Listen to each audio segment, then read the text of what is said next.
Hey everybody, welcome back to Creekside Maples. I'm Tony. And I'm Joni. And this is episode, what, 5? Maybe 6? Or 6. Who knows? Addicted to milling. Glad you're with us. Let's get started.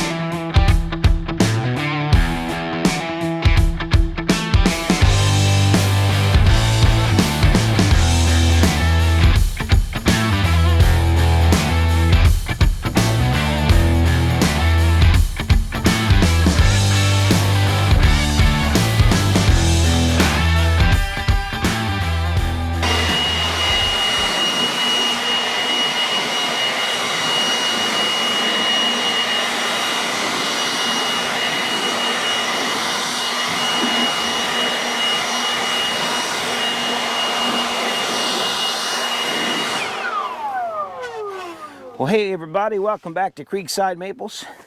Just cleaning a little bit of dust off of the mill. The best way I found to do it is this, this is a Milwaukee leaf blower, and it works perfect for keeping the dust and everything cleaned off my mill. If you don't have one, pick yourself up one. It doesn't have to be a Milwaukee, but it sure will make life easier keeping the dust off. Well, today we're going to talk about something that it seems like everyone that I have heard from is struggling with, or a lot of people are. And that is, when they get to this end of their cut, they're saying that their board is thicker on this end than it is where they started. Or it's thinner on this end than it is from where they started. So we're going to talk about some of the common causes to why you may be getting a little bit of variableness or a little bit of difference from the time you start cutting to the time you finish that cut. So let's get started and see what we can do to help solve these issues with you. So the first thing you want to always remember is you have to start with a level deck. That's the biggest thing. If your foundation, whether it's on a trailer or whether you've built a platform like I have to put your mill on, you have to make sure that that is level. And then when you get your mill and you set your mill on there, you have to make sure you level your bed, your bunk of your mill. Now, however you choose to set your mill up, I see some guys that have their mills just set flat on the ground on a couple little bricks or something like that. It's not fastened down. It's just kind of floating there on the ground. You can do what you want, and I am not critiquing or criticizing that method of setting your mill up. But from experience and from years of working with machinery, if you don't have a solid foundation that mill can sit on without it being, without it moving with every little bit of, touch or kick or a log going on it, if you don't have it solid, it's going to move on you, and you're going to be resetting your level every time. So that's, for me, one of the most important things, is get yourself a solid foundation to set your mill on.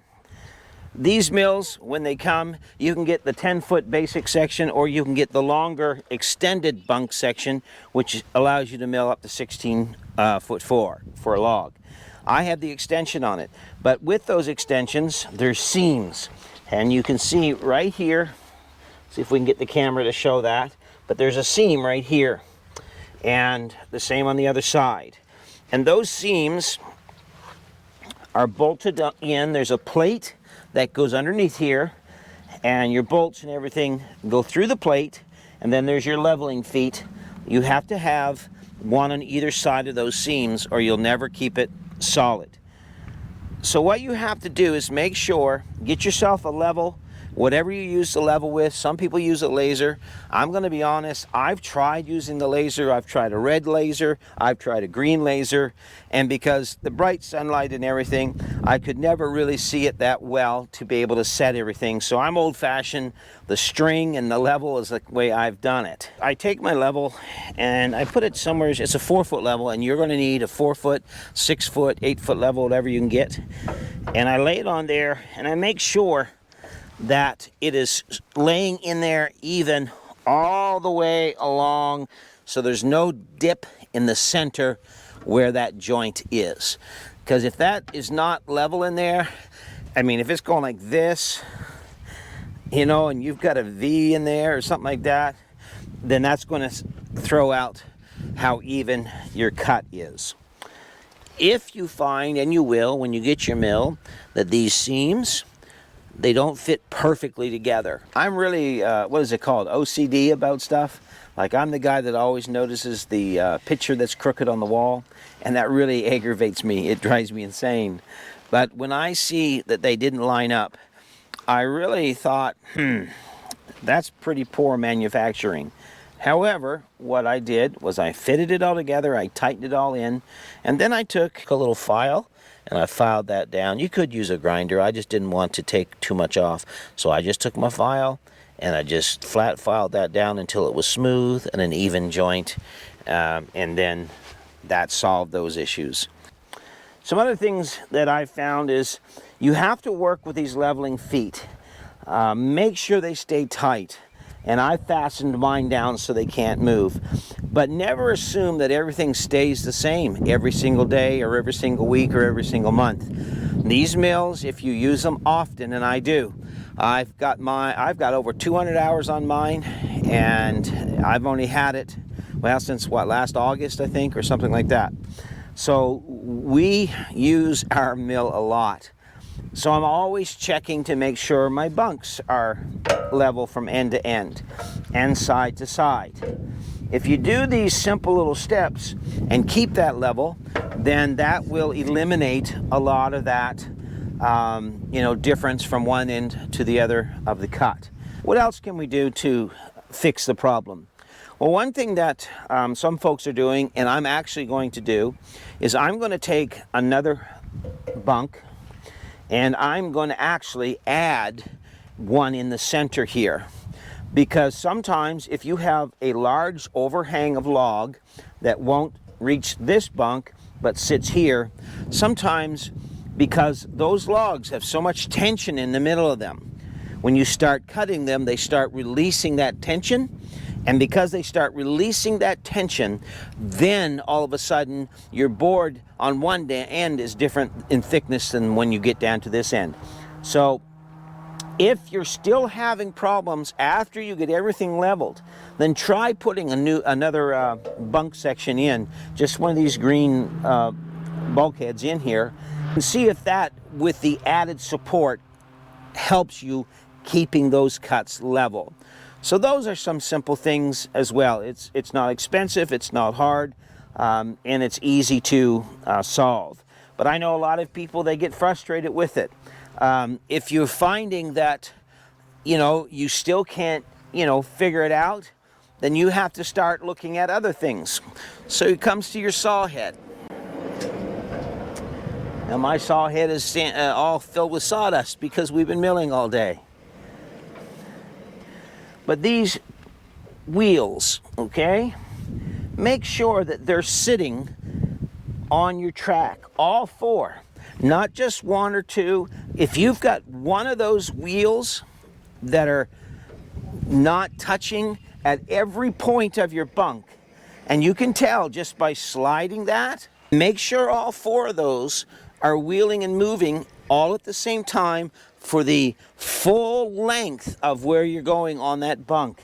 If you've got one that stops turning and then starts again, then your head is off kilter or your bunk is, and you have to figure that out. To adjust your saw head, simply come back here on these cables and you can then adjust your saw head. If you've got a wheel that is hit and miss on your rail, then you have to adjust your rail. You have to figure out where is that and fix it. So those are some things there that you have to be, smart about, so that you're watching everything so that you get those good cuts. Another thing too, sometimes, and this may not always be the issue, but these are Teflon guides on these posts. These are your main upright support posts. These Teflon guides can wear out. Make sure you keep an eye on those. Check them periodically. Not often, but 2 or 3 times a season, whatever. Maybe a little more if you're using it a lot. And make sure they're snug in around these posts. If they're not, loosen them up and slide them in until they're connecting with this post. Do it on both sides, That's going to keep your saw head from, you know, moving back and forth, shaking a lot, things like that. And that's all important. So what do we do if we've made sure our bunk is square, if everything is level, if our track is level, if everything is perfect, if the blade is level, if it's all squared up with the bunk, and we still can't get that thickness, get that constant thickness from beginning to end? Is there anything we can do? Well, I know this from cutting wood. I've been in the wood business for a long time, and I'm not a professional by any means. I don't know it all, not at all. I don't profess to know any more than anyone else, and I don't want anyone to think that. But what I do know is sometimes you're going to have a little bit of variableness in that cut, simply because that wood is so tightly wound on the inside of it that as you cut through it, it starts to move a little bit, and because of that, it throws it out just a bit. But from my perspective and our mill, I have had those times when the cut on this end was thicker or thinner than the cut on my beginning end. After I checked all the squareness of the bunk, leveled of the frame, the rail, made sure that was all perfectly level, made sure everything was solid, made sure all my wheels, my guide wheels, pulley wheels on my saw head were moving all the same time. Once I checked all of that, I usually found that I was out somewheres on one of those things. I would tweak it, put it perfect, and that would solve my problem. But always remember this. You're not going to get it perfect. It's just not.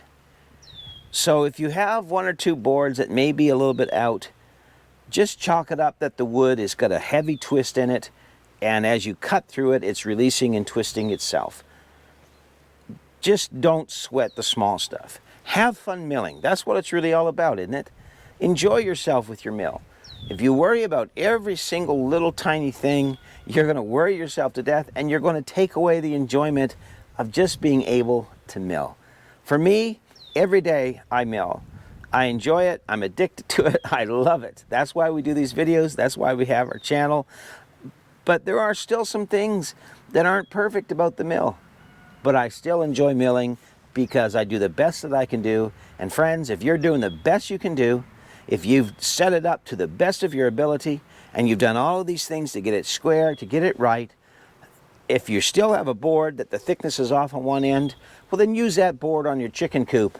Whatever, because it really is not going to matter. If 98% of your boards are good, then just accept that as a good day of milling. So friends, thanks so much for joining us here today at Creekside Maples. We're going to get back to milling, and stay tuned.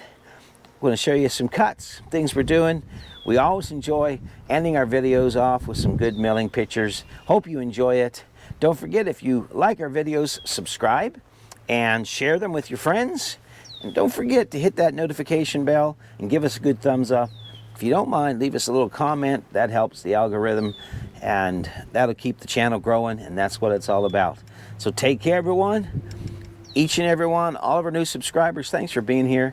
And now we're going to get to milling. We're going to make some man glitter, or sawdust, as you know it. Take care, and God bless.